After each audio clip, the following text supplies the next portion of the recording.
All right. So you got to get that all right in at the right place, right? It's right on the beat there. So a couple of things I want to make you guys aware of.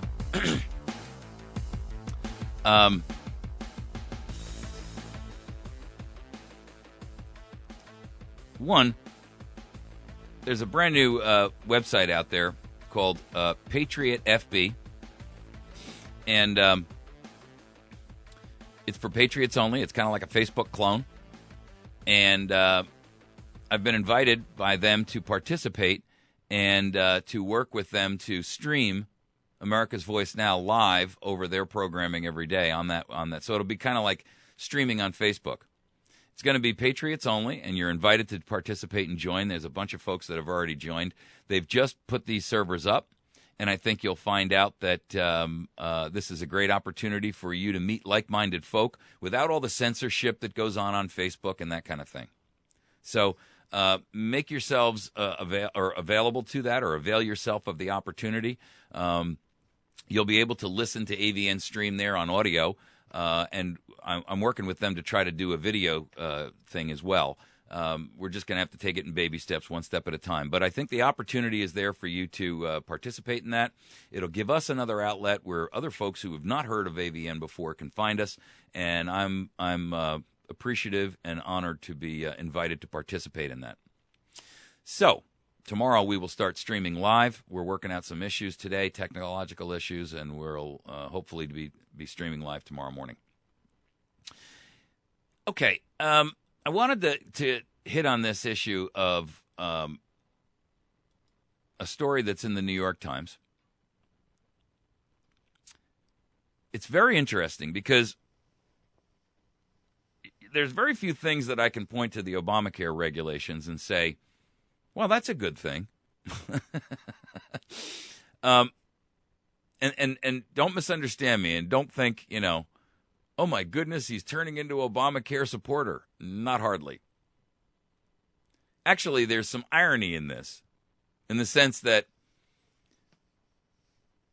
this ruling that will apply next year is forcing the drug Pharma-Tyrants to do something that is against their own best interest and definitely is a benefit to you. Here's why I say that.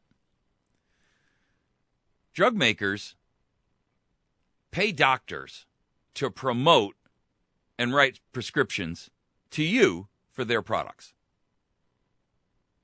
Now, the ordinary American would say, well, that's a pretty serious conflict of interest. And they'd be right. I mean, let's be honest.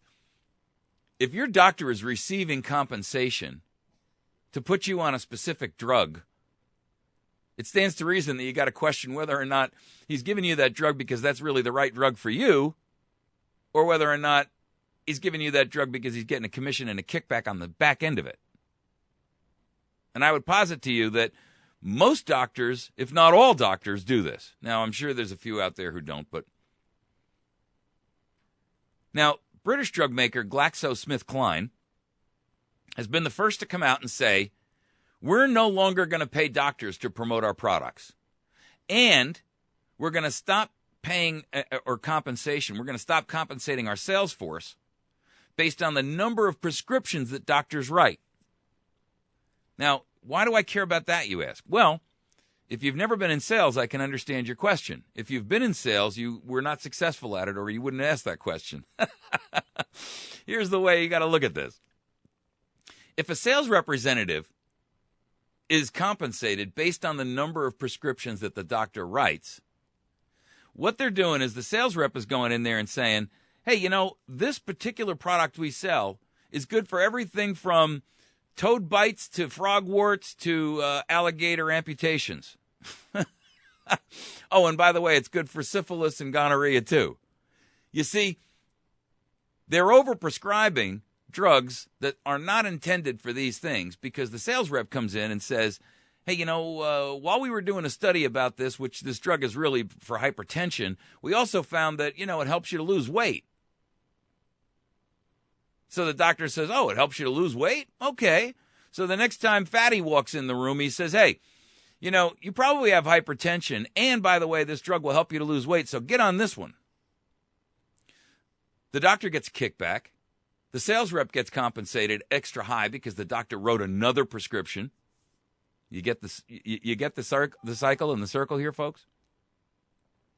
So basically, these are two items that GlaxoSmithKline is committed to stop. Sounds good, right? I'm all in favor of it. Here's what you don't know. Next year, under Obamacare, and by the way, it's interesting the way that the New York Times interweaves this into the story because it's the motivating factor for why this is happening, but they're kind of, you know, they don't really want to point it out too loudly. The real reason they're doing this, folks, is because under Obamacare, they are required to publish on the internet for everybody in the world to see what doctors they've been paying and how much. Aha. Now the truth outs. Now we get it. So the real issue here is not so much that GlaxoSmithKline has decided to be altruistic. The real problem is they don't want the world to know how much they're paying and to whom. Nor do the doctors want the general public or their patients to recognize that they've been on the list of payees. What that tells us is that in typical order, you know, we've got these scenarios where these medical professionals are out there and they're being compensated for the creation of these products, or not the creation, but the distribution and the selling of these products. And, you know, the real, I mean, you got to admit, it's insulting to say the least, to say that it took this level of regulation to break the back of something that was a clear and obvious conflict of interest and should never have been accepted in the first place, either by ethical practicing doctors or an ethical oversight organization. I mean, the truth is, you should hear the excuses that are in this article from the guy from Glaxo. Andrew Whitty, and I think his last name is a little relevant here because wait until you hear the way he tries to couch why they're doing this.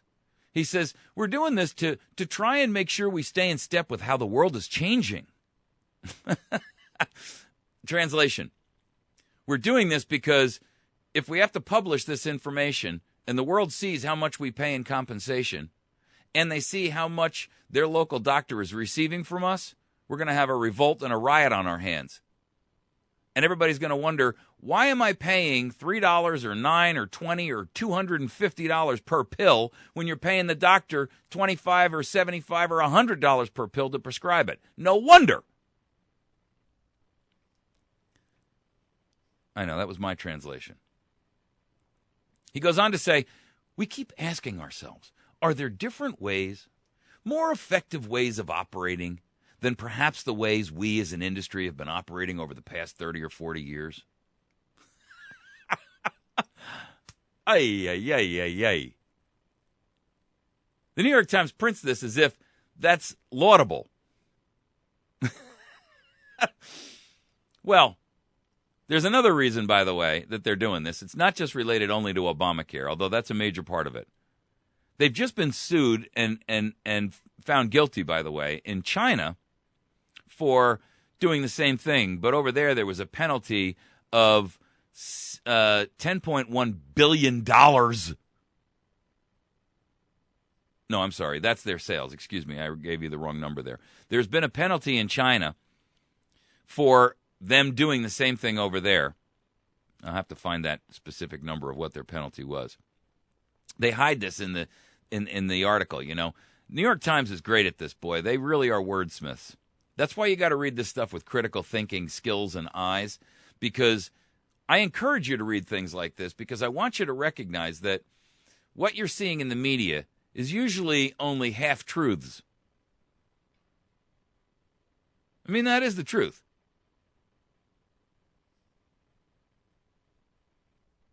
There are other drug companies, according to this article, that are looking at this. Let me find that what the issue was in China, or what the penalty was in China. But here's my point. This is going in 2015. They're not going to compensate sales reps based on the number of prescriptions written, and okay, that was it. They're paying $3 billion in fines for marketing drugs for unapproved use in China. So recognize what's going on here. One, the ruling in China shows that they're doing this. In other words, they are marketing drugs for unapproved use. So to use my earlier example, you got a hypertension problem, and the drug is tested and sold for hypertension. But one of the side effects is that, it might have some other effect on some other issue, like keeping your sugar down, as an example. Or maybe it, and I'm no epidemiologist and I'm no doctor, so I may not be able to draw you the best analogy for this, but I think you get the idea. And the doctor says, well, we can start prescribing it for that too then. Well, nobody's taking into account the side effects of a lot of these drugs. And to be honest with you, anytime you've got a conflict of interest where your doctor is actually making a decision on what drug to put you on based on how much he's getting paid for it, that's changing the nature of, one, the health care you're receiving, and two, it's changing the nature of whether or not your doctor is as trustworthy as you thought he was. I mean, I don't really want my doctor to sit there and say to me, I'm going to put you on this drug because it's the best drug for you, when he knows really it's not. But he's become, for every prescription he writes, he gets an extra $50. That's not right.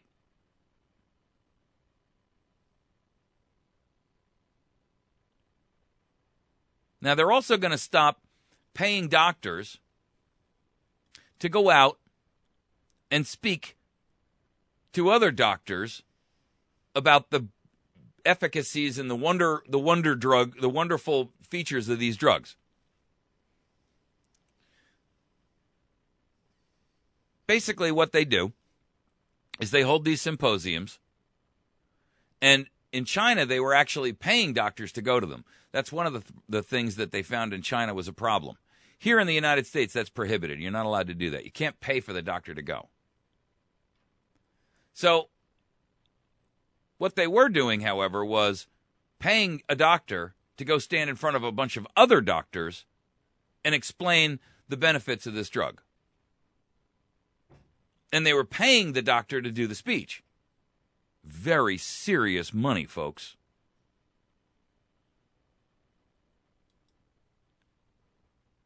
Now, they're going to stop doing that. They're going to end their paid speaker program. And they are going to continue, however, to do it through, here's where the problem comes, educational institutions and medical societies. So let's just analyze that for a moment, because the New York Times doesn't go into any detail about that. But those of us who are looking at this and trying to read a little bit between the lines, they provide grants to respected, quote, educational institutions and medical societies. So what you're trying to tell me, if I'm thinking about this for more than just the 2 seconds it takes me to read that particular segment, is that you're going to medical colleges and you're going to the American Medical Association and the American Pediatrics Association and blah, blah, blah, blah, blah, blah, blah. And you're paying them to promote the drug to their membership or their students. Isn't that a conflict of interest as well? Do you want your medical student in university to be taught that this particular drug is the best drug to solve that problem, when in fact it really may not be, but GlaxoSmithKline or Pfizer or, pick 'em, Squibb, has paid that university to pump their drug. I want the student to learn all the options, not just those that are the highest paid. Don't you? And I don't want the American Medical Association to become a shill for drug companies. Well, not become, to continue to be a shill. Because they did say, right here in the article, they intended, while the details are still being worked out, the company intended to provide such grants to respected institutions and medical societies. I'd like to look for those sorts of partners, and I do not envision those partners being companies or pseudo-companies, says Whitty.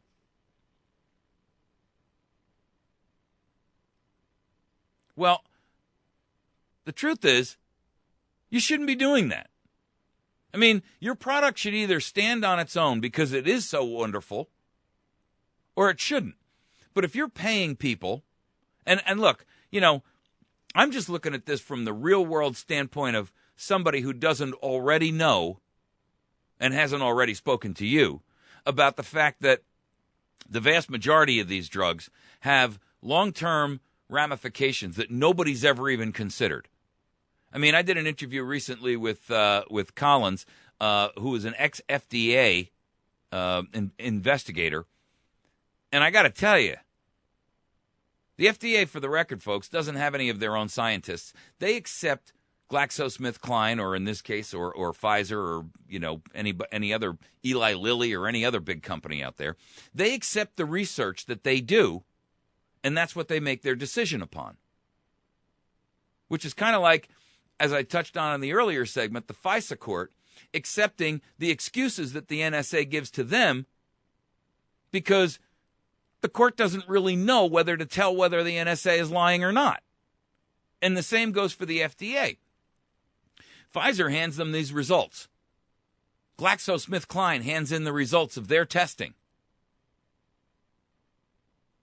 The FDA says, okay or no, based on the testing done by the company that benefits and stands to benefit from the FDA approval of that drug. Why do you think there are so many drugs out there lately, folks, that are being recalled or pulled off the market, or so many lawsuits about some of the after effects or the secondary effects of some of these drugs? Because the FDA is really a rubber stamp organization for those who pay and lobby the most to the politicians.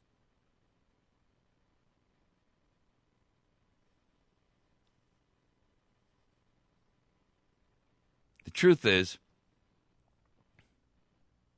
I'm just approaching this on this one aspect. I can find a lot to talk about with Big Pharma, and I call them Pharma-Tyrants.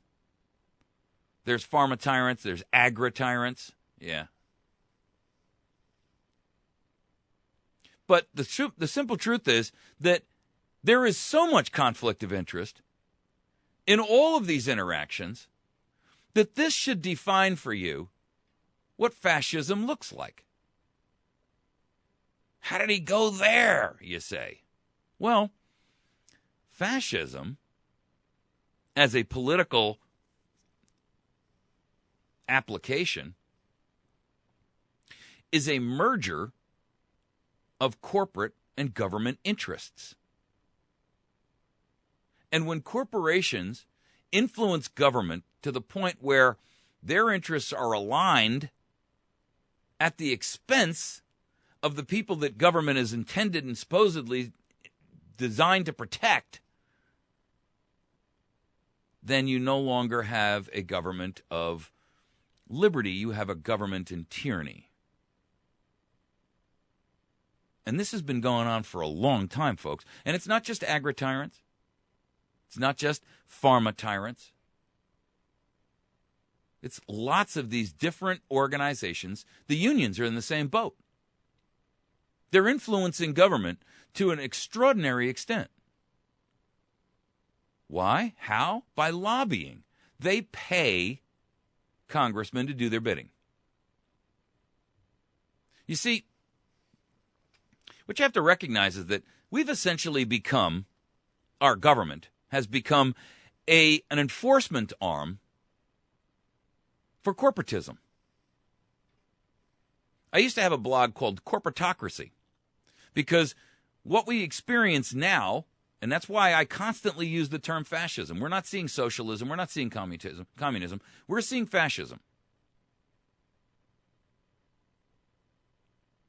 Because a corporatocracy, unlike an aristocracy,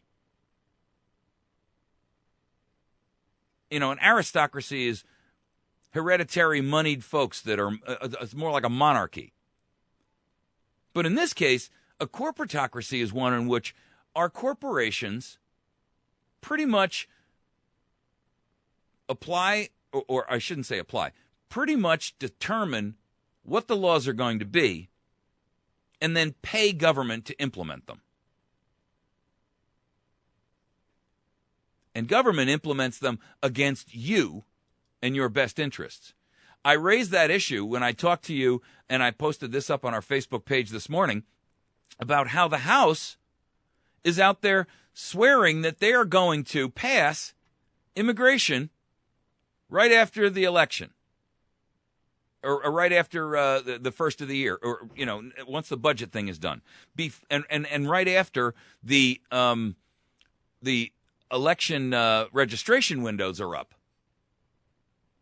Yeah. John Boehner is going to force legislation to allow amnesty and immigration, whether we like it or not. The truth is, it's not in America's best. First of all, there's a poll out there that only 3% of Americans really care one way or another about immigration. So what's making immigration so critically pressing on Congress? Well, the corporations who will benefit from cheap labor. They're saying, we can't find enough skilled and talented people in the science and technology industries. Hogwash bunk. The truth is, our colleges are pumping out science and technology graduates at an unbelievable and unprecedented rate. And they can't find jobs. What they want is science and technology people to come in here who are accustomed and willing to work for $20,000 a year instead of $35,000. And these are the same technology companies that are firing Americans by the thousands and then screaming, we can't find enough qualified help. Give us immigration so we can find some. And Congress is doing their bidding. They're betraying you. And the same thing here. In this case, we got lucky.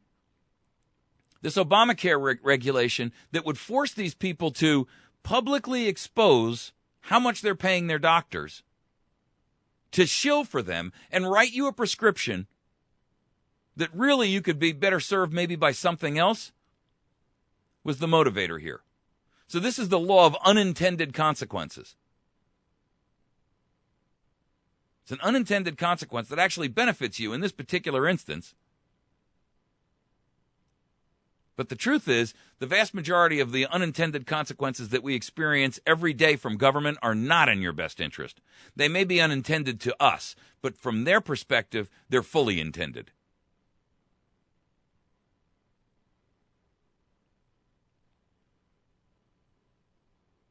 All right, we're going to wrap our show for the day.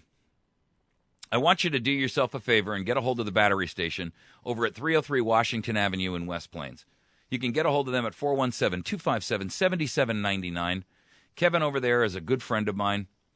He is a great patriot, a great American, has awesome products, ships batteries and stuff and flashlights and things all over the nation. You can find them at batterystation.com. Also visit our new friends over at Patriot FB.com. That's Patriot FB, like Facebook, Foxtrot Bravo, Patriot FB, and sign up as a new member. And you will have an opportunity there to meet other patriots. And also, in addition to that, you'll also have an opportunity to catch AVN streaming live there every morning, audio only, of course. We're working on the video part, but we're not there yet. You can find us on the web at americasvoicenow.org. You can also find us on facebook.com/americasvoicenow. Please hit the like button. And then you can also find us on our YouTube channel at youtube.com/americasvoicenow. You all have a great day. We will see you tomorrow morning, bright and early, 8 a.m. Central.